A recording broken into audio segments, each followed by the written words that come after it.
The Galactic Council convened on Viridia Prime, a massive space station orbiting a quiet blue star far from any major conflict zone. Its halls shimmered with polished alloy and soft ambient light, designed to impress and calm even the most battle-hardened delegates. Species from dozens of worlds gathered there, tall, multi-eyed Velen with their flowing robes, armored Cathari whose voices rumbled like distant thunder, insectoid Miri who communicated through subtle clicks and gestures, and many others whose names humans had only recently learned. Among them stood the human delegation, small in number but impossible to ignore. Ambassador Daniel Cruz adjusted his dark suit as he stepped into the grand chamber, his boots clicking softly against the smooth floor. He was in his late 40s with close-cropped black hair and eyes that had seen both war and peace.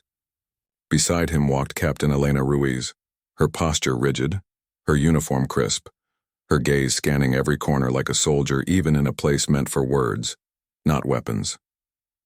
Behind them came Dr. Owen Grant, older and quieter, his hands tucked into the pockets of a simple gray jacket, his mind already working through the data streams flowing into his wrist pad. Humans had only joined the galactic community 30 years ago, after a Cathari patrol ship detected their first faster-than-light test near Pluto. Since then, they had moved fast. Too fast, some said.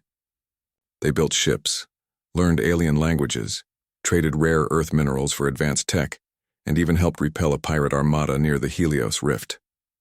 But speed bred suspicion. To many on the council, humans were loud, impulsive, and dangerously unpredictable. They didn't follow the old ways. They asked too many questions. They refused to bow. The peace talks were meant to bring stability after years of border skirmishes between the Cathari Dominion and the Velen Collective. Minor clashes had flared near resource-rich systems, and smaller species were caught in the crossfire. The Council hoped a unified treaty would end the violence. Humans, though neutral, had been invited because their growing fleet and strategic outposts gave them influence no one could ignore. Inside the chamber, delegates sat in tiered arcs around a central dais. A soft hum filled the air as translation fields adjusted for each species' speech patterns. High Arbiter Zorlan of the Velen rose first, tall and pale with silver markings tracing his temples. He spoke in slow, measured tones that the field turned into calm English for the humans. "We gather not as rivals," he began, "but as stewards of this galaxy. The blood spilled in the outer rim must be the last. Today we draft a covenant of peace." Polite murmurs followed. Then came the Cathari representative, General Vorak, his armored chest plates clicking as he stood. "Peace requires strength," he said, his voice deep and resonant. "And strength requires trust. Some among us," he added, glancing toward the human section, "have yet to prove they value galactic harmony over their own ambition." Daniel didn't flinch. He had expected this.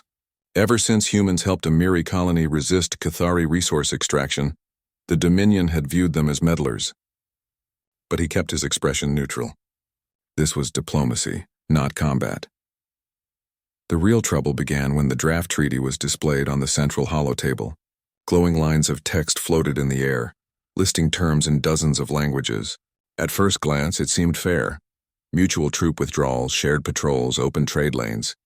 But as Owen scrolled through the fine print on his pad, his brow furrowed. "Daniel," he whispered, "look at Article 7. Daniel leaned closer. The clause stated that all signatories must allow Council inspectors full access to their planetary defense networks, including orbital platforms and early warning systems. That wasn't unusual, except for one detail. A footnote specified that newly integrated species would be subject to immediate unconditional audits, while founding members like the Velen and Cathari would undergo reviews only after a 5-year grace period. It was a trap. Earth's entire orbital shield grid, its last line of defense, would be exposed within weeks of signing. No negotiation, no delay. Just open access to potential enemies. During the afternoon session, Daniel raised his hand. When acknowledged, he stood slowly. "Ambassador Zorlan, General Vorak," he said, his voice calm but firm. "We support peace. But true peace must be built on equality, not exception. Why should humanity surrender its defenses before others do the same?" Zorlan's silver markings dimmed slightly, a Velen sign of mild annoyance. "Your species has only just arrived among us, Ambassador. Trust must be earned. The Council's structure exists for stability, not sentiment."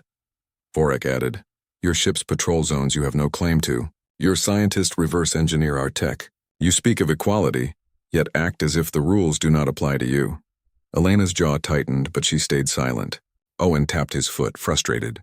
Daniel took a breath. We patrol those zones because pirates were attacking unarmed freighters. We study your tech because you refuse to share repair protocols, yet you buy our medical nanites without complaint. If that's hypocrisy, then yes, we're guilty of wanting fairness. A few Miri delegates clicked in what Owen recognized as agreement, but the Veln and Cathari exchanged glances that spoke volumes. This wasn't about fairness. It was about control. That evening, the human team met in their quarters, a modest suite with large viewports showing the star-dusted void. The mood was heavy. They're not here to make peace, Elena said, arms crossed. They're here to clip our wings. They think we'll fold, Owen added, because we're new. Because we don't have ancient fleets or dynasties. Daniel stared out the window at Earth's distant blue dot, barely visible among the stars. They forget something, he said quietly. We walked away from wars before. We walked away from empires. We walked away from gods who demanded obedience. He turned to face them. We don't sign treaties that treat us like children. No one argued. They all knew what came next. The following morning, the human delegation did not enter the Grand Chamber. Instead, they packed their data drives, secured their personal items, and boarded their shuttle, the Aurora. As the engines hummed to life, Daniel sent a single message to the Council's central registry.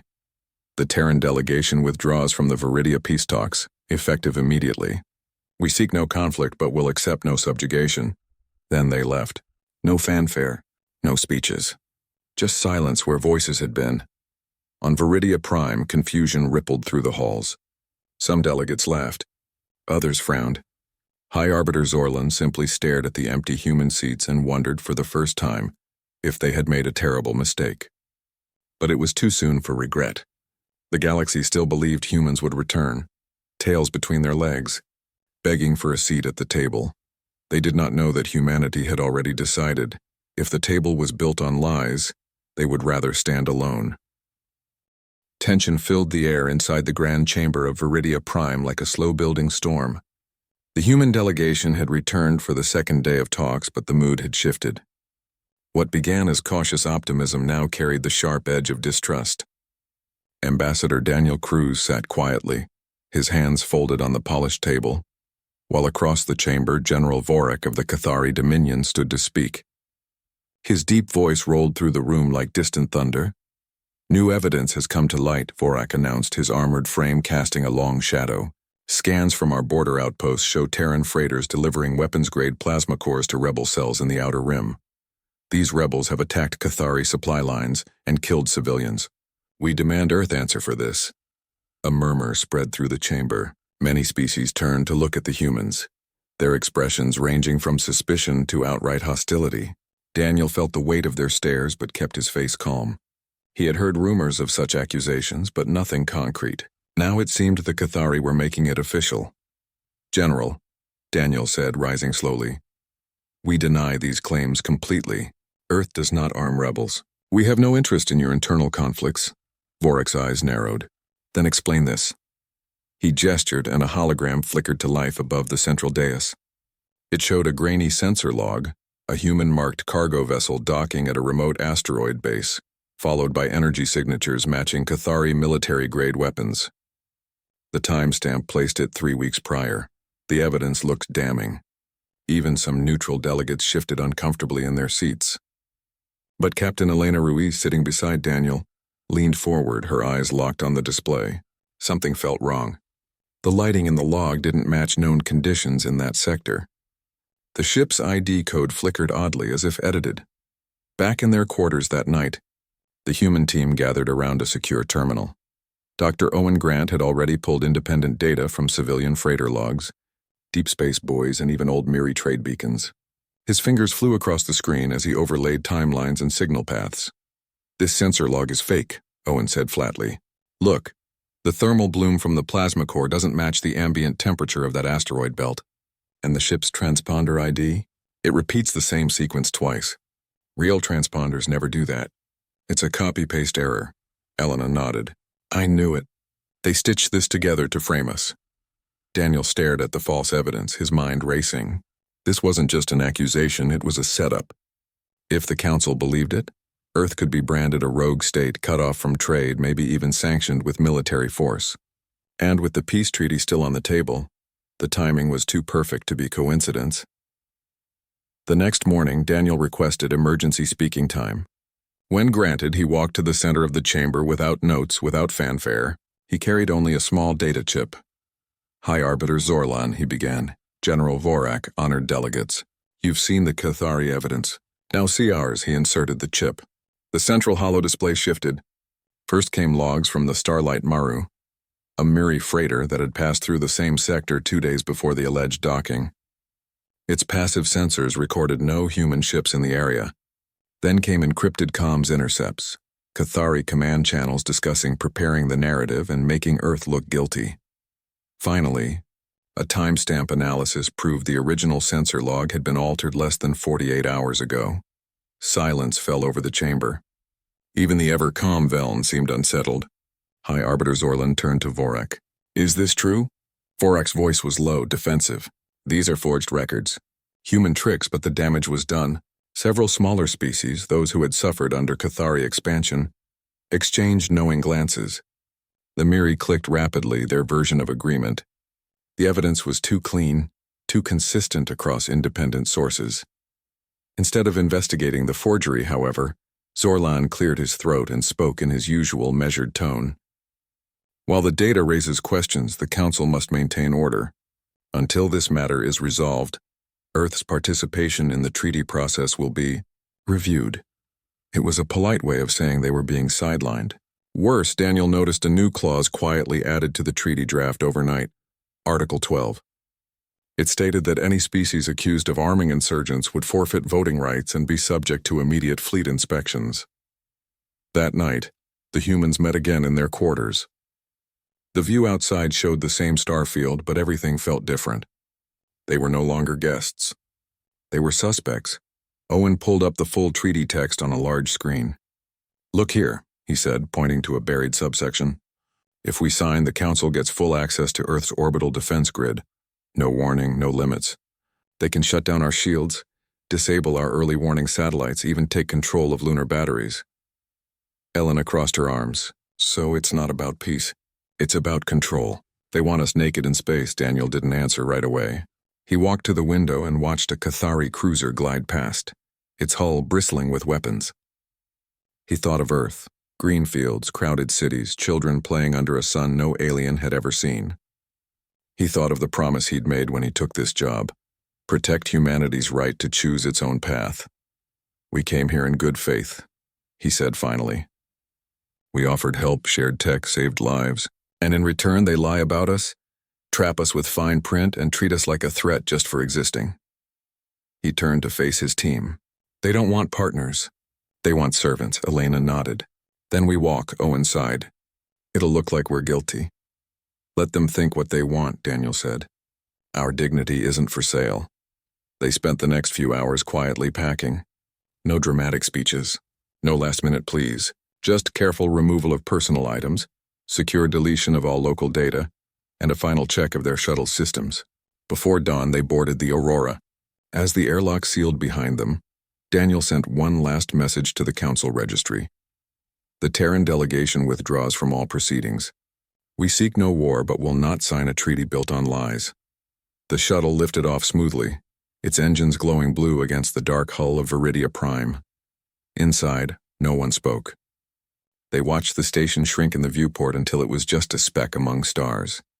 On the bridge of the Aurora, Elena activated the comms array one last time. This is Captain Ruiz of Earth. To any who listen, we tried. Now we go home. Then she cut the channel. Back in the Grand Chamber, news of their departure spread quickly. Some delegates scoffed.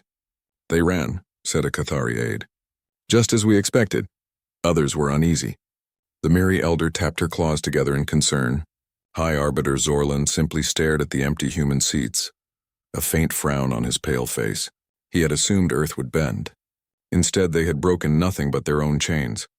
What none of them realized was this. Humanity had never needed the Council's approval to survive. They had walked away from harder things, Ice ages, world wars, plagues that killed millions.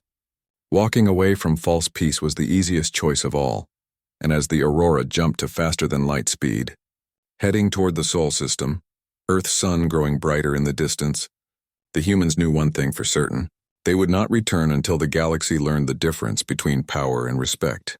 Until then, silence would be their answer. Weeks passed after the human delegation left Viridia Prime, and then months. At first, the Galactic Council barely noticed. Some members joked that Earth would send a message within days, begging to return.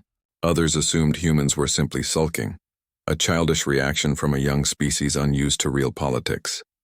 But as the weeks turned into a full season, and still no signal came from Sol space, a quiet unease began to spread. Human ships vanished from trade lanes. Human freighters that once carried medical supplies, rare alloys, and data crystals stopped appearing at neutral ports. Outposts on the edge of human-controlled space, once bustling with activity, went dark. No broadcast, no distress calls, no routine check-ins. It was as if an entire civilization had drawn a curtain around itself and stepped quietly behind it. On Viridia Prime, the Council tried to act as if nothing had changed. The peace treaty was signed without Earth's name on it. Patrols were assigned. Trade agreements were updated. But cracks began to show. The Veln medical fleet reported shortages of a key antiviral compound, one that only human biolabs could synthesize at scale. Without it, a minor outbreak on their colony world of Lyra grew into a crisis. The Cathari, meanwhile, found their long-range graviton drives failing more often. The stabilizer crystals used in those systems were a human specialty, and no one else had mastered the precise resonance frequency needed to keep them from shattering under stress. Even the Miri, who had always traded fairly with humans, missed the steady flow of Earth-grown nutrient pastes that kept their young larvae healthy during deep space voyages. They sent polite inquiries to known human channels. No replies came. Back on Earth, life continued, but not as before. The silence wasn't born of fear or anger alone. It was a choice, a strategy. After the failed summit, Earth's leaders had gathered in emergency session.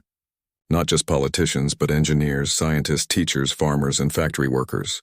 They voted, not by decree but by consensus, to enter what they called the quiet phase. No official declaration was made. No grand speech broadcast across the stars. They simply stopped engaging. In orbit around the moon, old mining stations were retrofitted into shielded habitats. Solar arrays doubled in size. Water recyclers were upgraded to near-perfect efficiency. On Mars, terraforming teams shifted focus from expansion to self-sufficiency, sealing domes and reinforcing underground farms. In the asteroid belt, autonomous drones began weaving a web of passive sensors, not weapons, just eyes, watching the approaches to human space. Captain Elena Ruiz oversaw the quiet deployment of these systems from a command center buried beneath the Rocky Mountains. She didn't wear her dress uniform anymore. She wore a simple gray jumpsuit like everyone else. Her team worked in shifts, analyzing data from the border zones, tracking every alien vessel that came near. So far, none had crossed the line. But they watched anyway. Dr. Owen Grant led a different kind of effort. In labs across North America and Asia, scientists worked on what they called soft shields, non-lethal defense systems based on neural resonance fields. These fields wouldn't destroy enemy ships. They would gently scramble targeting computers, confuse navigation systems, and induce temporary disorientation in hostile crews. The goal wasn't to win a war, but to make aggression pointless. If you couldn't aim your weapons or find your way home, you'd think twice before attacking. Ambassador Daniel Cruz, now back on Earth, traveled not to palaces or council halls, but to schools and town halls. He spoke to students, to dock workers, to farmers in Kansas and fishermen in Maine. He didn't talk about aliens or treaties. He talked about dignity, about the right to say no, about how peace means nothing if it's forced upon you. The people listened, and they agreed. Meanwhile, on Luna Station, a small research outpost orbiting the moon, a young comms officer named Kyle Bennett monitored the deep space channels. He was just 24 with messy brown hair and a habit of chewing on pen caps. His job was simple: listen, record, report anything unusual. For months it was quiet. Then one evening a faint signal pinged through the static. It was a Cathari freighter off course, broadcasting a weak distress call near the edge of human-claimed space. Kyle flagged it immediately. Protocol said to ignore all external signals during the quiet phase. But something in the tone of the transmission, the raw fear in the alien voice, made him hesitate. He brought it to his supervisor, who brought it to Ruiz. She read the transcript, then looked out the viewport at Earth's blue curve.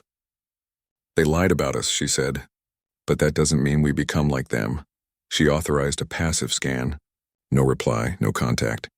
Just confirmation that the ship was real, damaged and drifting toward a radiation belt that would kill its crew in hours. Ruiz made a note in the log. Observed Cathari vessel in distress. No action taken per quiet phase directive.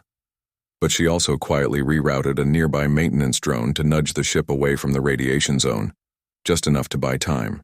No one would know it was human help. The drone carried no markings. Its thrusters left no signature. Back on Viridia Prime, the Council grew restless. The Cathari blamed the Veln for hoarding human-made parts. The Veln accused the Miri of hiding Earth's location.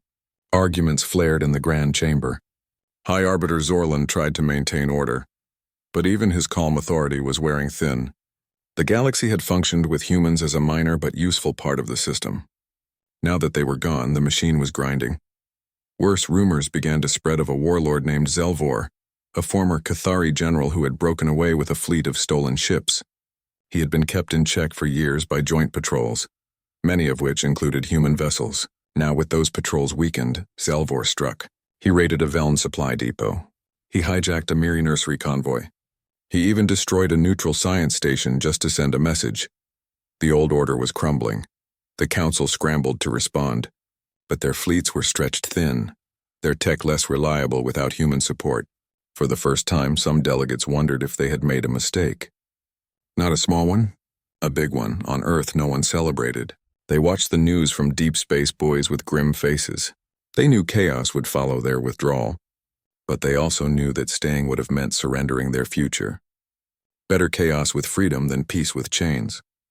In a small apartment in Chicago, a retired engineer named Frank Miller fixed a broken water purifier for his neighbor. Outside, children played in a park where solar lamps glowed softly at dusk. Planes still flew. Trains still ran. Life went on, not in fear, but in quiet resolve. The galaxy thought silence meant weakness. Humanity knew better. Silence was the sound of a people choosing themselves, and sometimes that was the loudest statement of all. The galaxy was falling apart, and no one knew how to stop it. Zelvor's raids grew bolder. His fleet struck a Veln medical convoy near the Helios Rift, killing hundreds. He seized control of 3 mining stations in the Outer Rim, executing anyone who resisted. The Cathari sent warships to hunt him, but their drives kept failing mid-jump. The Veln tried to rally neutral systems, but without human-made antivirals, sickness spread through their ranks. Panic whispered through trade lanes and council chambers alike. On Viridia Prime, the mood had shifted from arrogance to fear. High Arbiter Zorlan called emergency sessions almost daily. Delegates argued over who was to blame. The Cathari accused the Veln of weakness. The Miri warned that Zelvor was only the beginning. Without balance, more warlords would rise. But beneath all the shouting, one question hung in the air, unspoken but heavy. Where were the humans? They had vanished cleanly, like a stone dropped into deep water. No messages, no ships, no demands, just silence. And in that silence, the Council began to understand what they had lost. Humans had never sought to rule. They had simply held a space of fairness, of repair, of quiet strength. Now that space was empty, and the void was filling with fire. Desperate, the Council sent a message. Not a demand, not a threat, a request. They addressed it to Terran Command and broadcast it on every open frequency, even old Earth emergency bands. It asked for a meeting, for help, for anything. The signal reached Luna Station, where Kyle Bennett was still on duty. He read it twice, then forwarded it to Captain Ruiz without comment.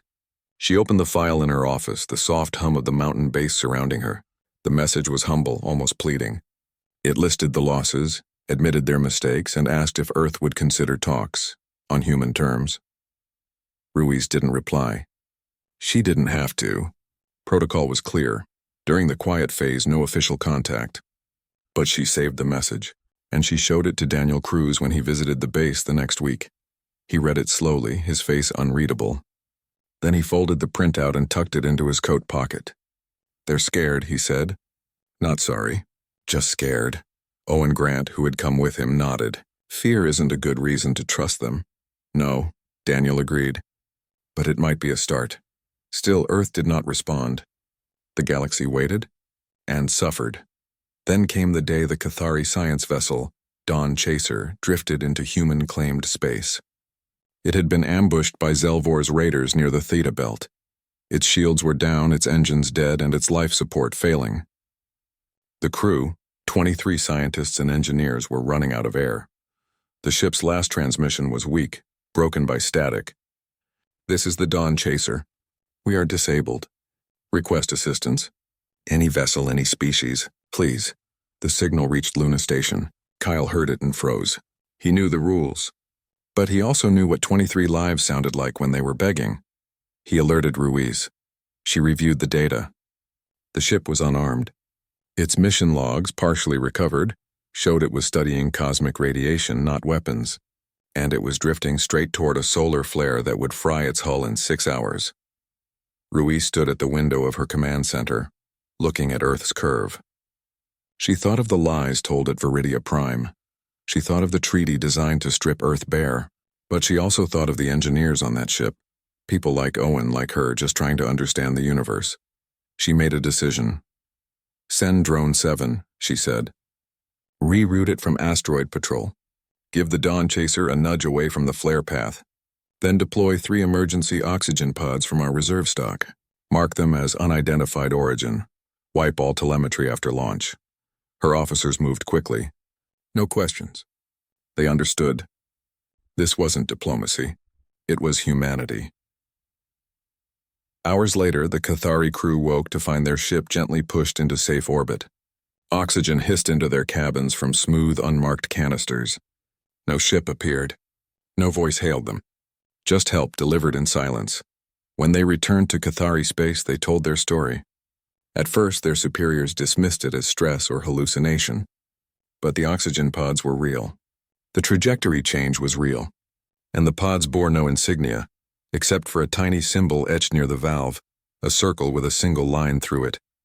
An old Earth symbol for peace, the story spread. Not as rumor, but as fact. Humans had saved their enemies. Not for thanks, not for gain. Just because it was right. On Viridia Prime, the effect was immediate. Even General Vorak fell silent when asked about Earth. High Arbiter Zorlin requested the full sensor logs from the Dawn Chaser. He studied them for hours. Then he called a closed session with the Council's inner circle. "We were wrong," he said, his voice softer than anyone had ever heard it. "We saw their speed and called it recklessness. We saw their kindness and called it weakness. But they walk by a code we do not understand and perhaps never will." He proposed a new mission. Send a true delegation to Earth, not to negotiate. Not to demand. To listen, to learn. This time include the Miri, include neutral observers. Leave the Cathari military behind. Come in peace or not at all. Some resisted. Old pride died hard. But the fear of Zelvor and the memory of silent oxygen pods convinced most. Back on Earth, life continued as before. Farms grew food, schools taught children, factories built parts for lunar habitats. But now people spoke more openly about the galaxy again, not with anger but with caution. They had proven they could stand alone. Now they had to decide if they wanted to stand with others again. Daniel Cruz walked through a park in Denver, watching kids play near a solar-powered fountain. A woman selling bread nodded to him. He nodded back. No one treated him like a hero. He wasn't one. He was just a man who had helped his people choose wisely. That evening, he received a secure update from Ruiz. The Council was preparing a new delegation. They wanted to meet on Luna Station, under human rules. No weapons, no hidden agendas. Just talk. He read the message, then looked up at the moon in the twilight sky. It was bright, steady, silent. Earth had walked away to protect its soul. Now maybe it could walk back not as subjects but as equals. But only if the galaxy had truly changed. Until then, they would wait. And watch. And be ready. The new delegation arrived at Luna Station 3 months after the rescue of the Dawn Chaser. Their ship was small, unarmed, and painted in neutral gray. No Cathari red, no Veln silver, just plain metal under the cold light of space. It carried 12 beings, 2 Miri elders, 3 Veln diplomats, a Cathari scientist, not a soldier, representatives from 3 neutral systems, and High Arbiter Zorlan himself. No guards, no hidden weapons, no demands. They docked without fanfare. The airlock hissed open, and they stepped into the human station with quiet steps. Luna Station was not grand like Viridia Prime. It was practical.